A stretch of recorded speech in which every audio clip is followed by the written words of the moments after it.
Bismillahirrahmanirrahim. Tu'ti ukulaha kulla hinim bi'idni rabbiha.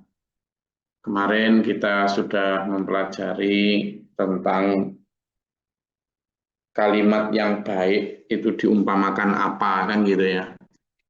Kalimat yang baik diumpamakan apa, dan di sini diumpamakan sebagai pohon yang menghasilkan buah setiap waktu. Artinya apa? Itu seperti jariah. Seperti jariah yang memang mengalir. Jadi dia tidak akan pernah berhenti memberikan manfaat kepada orang. Ini ada kaitannya dengan khairun nas anfa'uhum linnas ya. Manusia itu yang paling baik adalah yang paling bermanfaat untuk orang. Manfaat manusia itu minimal ada dua ya, minimal. Sebagaimana yang diwariskan oleh Rasulullah. Rasulullah SAW itu pernah bersabda bahwa aku tidak mewariskan kepada kalian dinar dan dirham, tapi aku mewariskan kepada kalian ilmu dan amal atau sunnah. Nah, ini. Nah, dua jajarkan dan kita teladankan kulaha tadi itu. Berbuah terus. Atau amal jariah kita misalnya sedekah, kita berwakaf dan lain sebagainya. Nah, kalau di kita ditambahi satu lagi itu, yakni waladin soleh. Investasi berupa anak yang soleh atau murid juga bisa ya. Murid, anak, atau santri yang kemudian dia menjadi bibit kebaikan di setiap tempat di mana mereka hidup. Jadi pertama seperti ini, ilmu yang bermanfaat. Nah ini juga ayo kita perbanyak baik pengamalannya maupun penyebarannya. Supaya menjadi itu tadi kalimatan thayyibat itu. Yang ayat 24 kemarin, kalimatan thayyibatan itu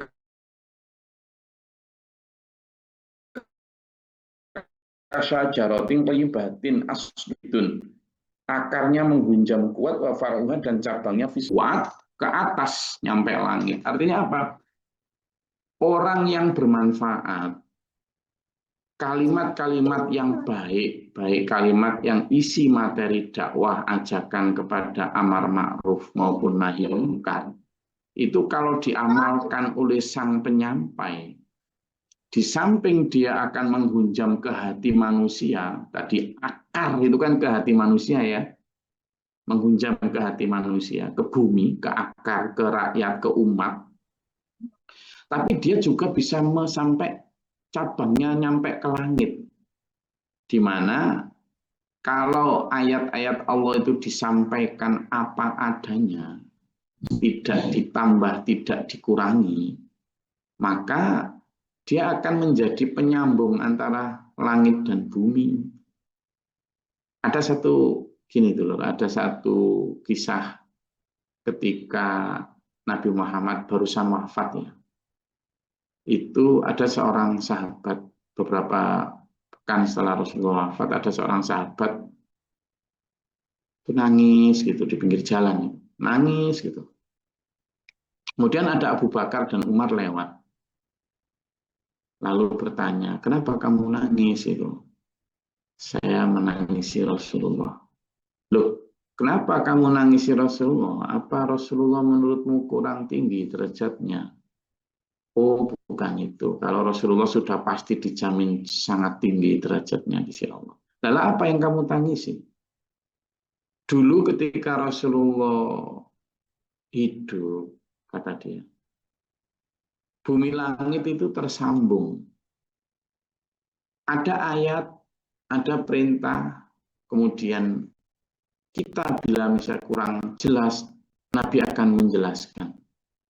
Kita salah paham atau salah tafsir, Nabi akan mengklarifikasi, meluruskan kalau kita bengkok dengan dasar bimbingan Allah. Lah kalau sekarang ketika Rasulullah sudah wafat, Meskipun kita ditinggali Quran dan hadis, siapa yang menjamin bahwa penafsiran kita benar dan siapa yang meluruskan ketika langit dan bumi sudah terputus? Begitu.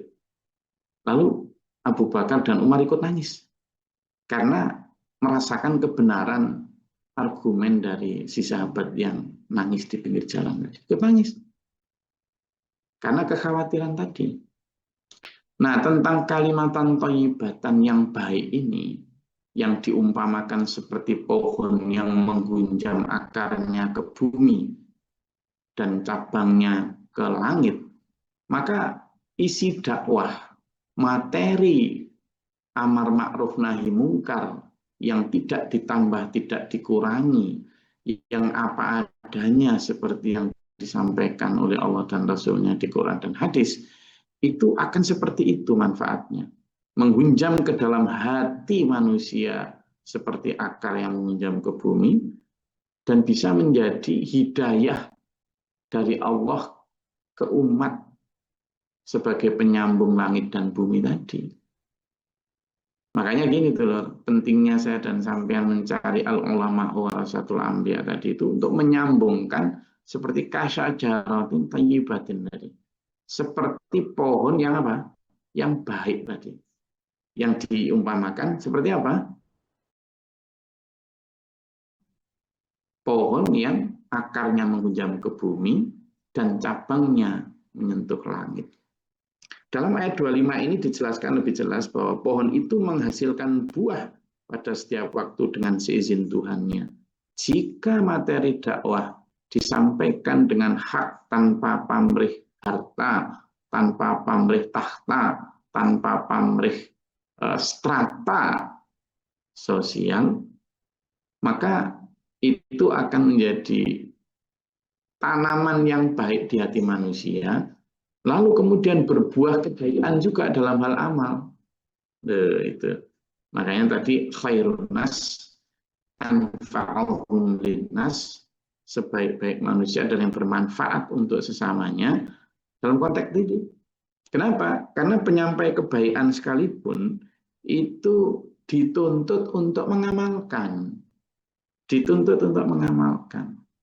Kalau dia ternyata tidak mampu mengamalkan, dia akan kena murka Allah. Al-Baqarah ayat 44 tuh.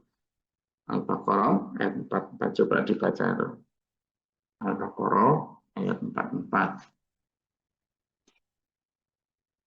Enggak, siapa yang sudah nemu gantian? Tidak apa-apa yang belum pernah baca bahasa terjemahannya saja nggak apa-apa. Al-Baqarah ayat 44 itu teguran Allah bahwa seseorang itu harus qaulan wa amalan, qaulan wa fi'lan. A'udzubillahi minasyaitonirrajim. Mengapa kamu menyuruh orang lain mengerjakan mau baca? Izin A'udzubillahi minasyaitonirrajim. Mengapa kamu menyuruh orang lain mengerjakan kebajikan, sedangkan kamu melupakan dirimu sendiri, padahal kamu membaca kitab Taurat. Tidakkah kamu mengerti? Shadaqallahul azim. Nah, di situ disebutkan A'udzubillahi minasyaitonirrajim. Bismillahirrahmanirrahim. Atamuruna an-nasa bil birri wa tansawna anfusakum wa antum tatluna al-kitab afala ta'qilun. Kamu kok nyuruh orang berbuat baik, padahal kamu sendiri tidak berbuat baik. Kamu melupakan dirimu, nyuruh tahajud nggak tahajud, nyuruh sedekah dia nggak sedekah malah minta disedekahi, ya kan? Nyuruh ikut Rasulullah, Rasulullah hidup sederhana, dia bermewah-mewah, ya itu. Jadi ditegur Allah itu, lalu ditegur Allah lagi tuh, nggak jadi kalimat yang thayyibatin, nanti jadi kalimat yang khabisat itu ditegur Allah ya dalam surat As-Saff ayat 2 dan 3. Coba lihat tuh. Dalam surat As-Saff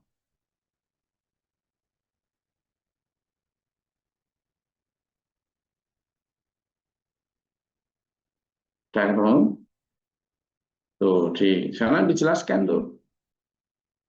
Ya, a'udzubillahi minasyaitonirrajim. Ya ayyuhalladzina amanu lima taquluna ma la taf'alun. Kabura maqtan inda wa antaqulu ma la taf'alun. Coba dibaca artinya dulu. Dalam surat As-Saff.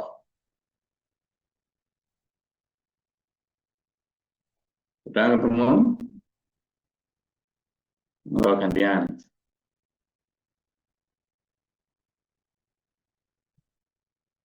Supaya kita tahu yang dimaksud dengan kasyajarotin itu tadi apa. Monggo.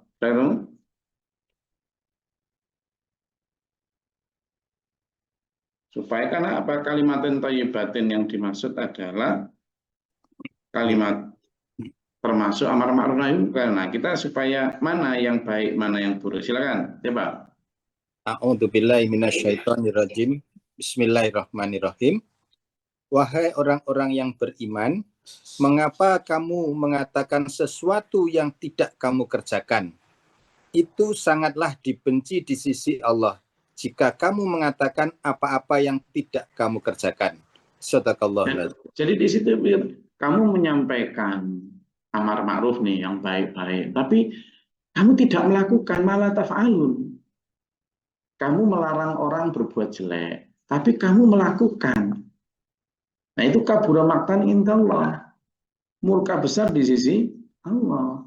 Kalau orang beriman itu qaulan wa amalan. Apa yang diucapkan itulah yang dilakukan. Sehingga di sini disebut karena apa yang dilakukan itu yang diucapkan, maka dia akan menjadi tu'ti ukulaha khinim bi'idni rabbiha. Maka akan menjadi manfaat, berbuah terus manfaat.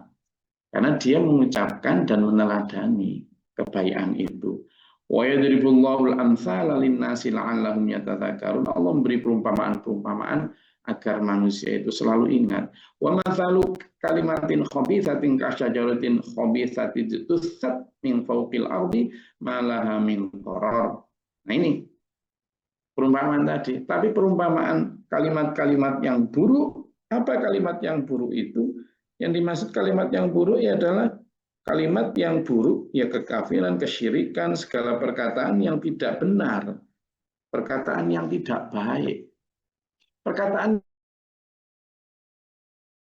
yang tidak baik itu bisa jadi awalnya perkataan baik, tapi tidak didasari satu dengan menurut kaul ini, menurut si ini, menurut si itu. Ya kayak baik, tapi kalau tidak ada dasar hukumnya di dalam Al-Quran dan hadis ya yang ngapunten menjadi tidak baik juga. Atau menambah kurangi ayat, atau mencampur adukkan antara yang hak dan yang batil. Talbisul haqqa bil batil. Koyok-koyok baik, tapi kalau itu menambah-nambahi ibadah yang tidak berdasar dan sebagainya menjadi tidak baik. Atau dia baik ada dasarnya, tapi diucapkan tanpa memberikan teladan. Nah, itu juga menjadi tidak baik. Gitu ya. Makanya tadi saya ambilkan surat Al-Baqarah ayat 44 dan surat As-Saff ayat 2 dan 3 agar memfilter diri kita supaya tidak terkena orang-orang yang itu tadi kabur maqtan indallah, kena murka di sisi Allah.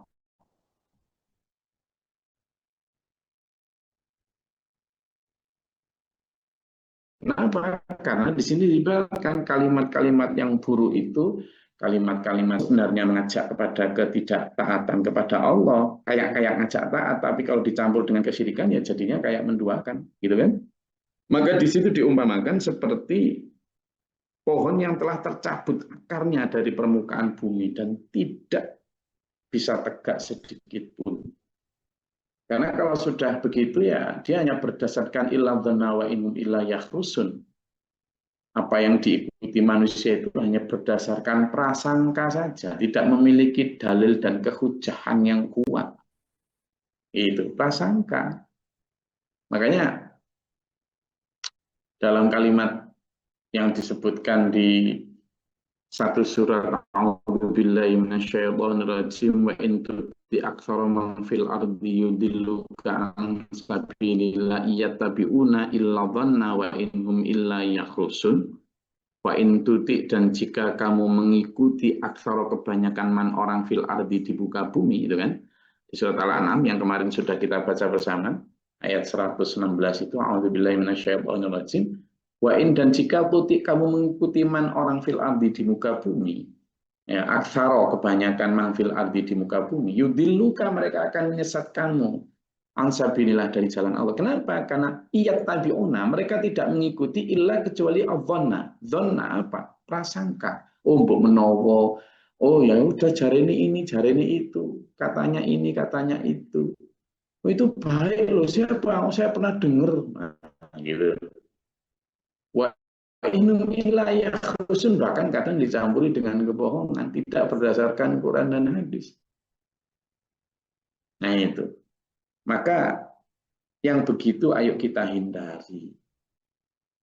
Karena di sini seperti itu, tidak ada kehujahannya, tidak ada tingkat kekuatan pondasinya. Yutsabbitullahu alladziina aamanu bil qawli tsabiti fil hayatid dunya wa fil akhirah. Sementara Allah akan meneguhkan iman orang-orang yang beriman dengan ucapan yang teguh. Apa ucapan yang teguh? Ya kemarin itu kalimat la ilaha illallah, kalimat tasbih, tahmid, tahlil, takbir, kalimat-kalimat amar ma'ruf nahi mungkar. Jadi kalimat yang baiknya itu tadi yang dimaksud di dalam yang ayat 24 kemarin, kalimat teguh. Dan Allah meneguhkan hati orang beriman, keimanan orang beriman dengan kaul-kaul itu, baik di dunia maupun di akhirat. Makanya iman seseorang itu kan ada 3 tuh. Iman yakin, iman ainul yakin, iman hakul yakin. Hakul yakin inilah iman yang di sini disebut sebagai yutsabbitullahu alladziina aamanu. Allah meneguhkan keimanan hati orang-orang beriman. Ada satu doa dulu yang berkaitan dengan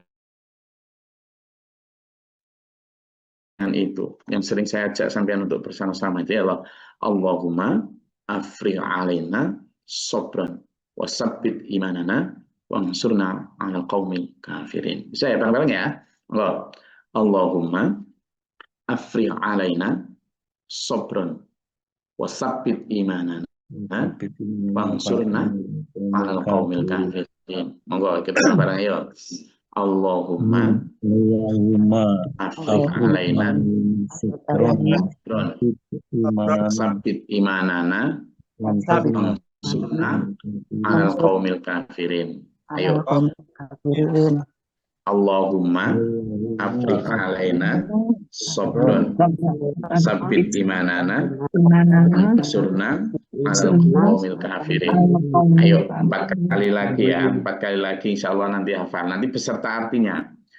Allahumma, ya Allah, afrigh alaina, anugerahilah kami sabran kesabaran, wasabbit imanana, dan teguhkanlah iman kami,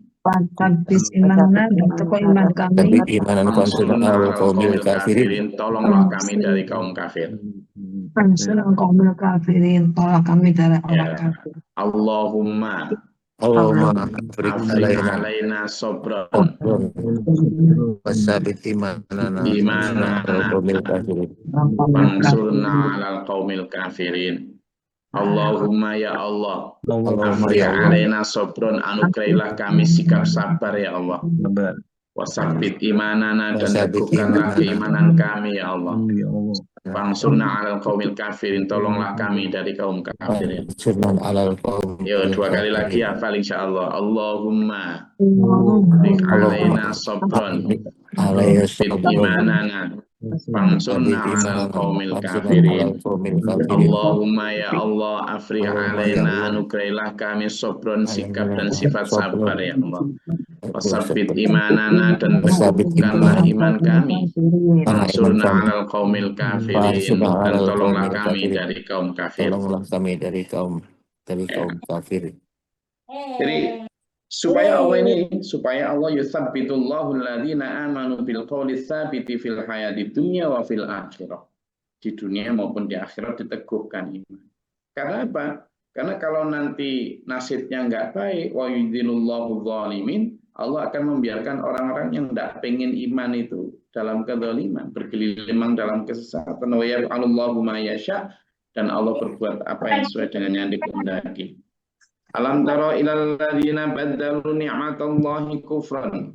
Nah, kamu tahu tak orang-orang yang mengganti kenikmatan yang Allah berikan dengan kekafiran. Apa nikmat Allah itu? Keimanan. Lah inilah ini filler. Ini yang sering kami jadikan dasar ya. Ketika sampean bilang ihdinas siratal mustaqim. Ya Allah tunjuki aku jalan yang lurus. Siratal ladzina an'amta alaihim. Yaitu jalan orang-orang yang telah Engkau beri nikmat. Nah, nikmat Allah itu merujuk ini itu loh. Apa?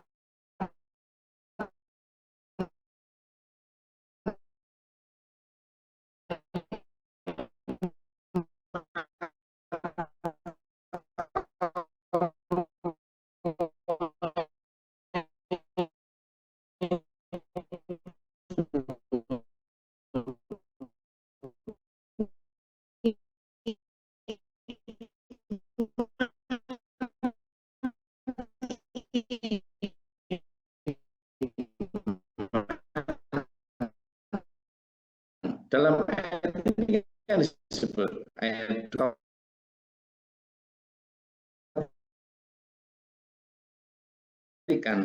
nikmat orang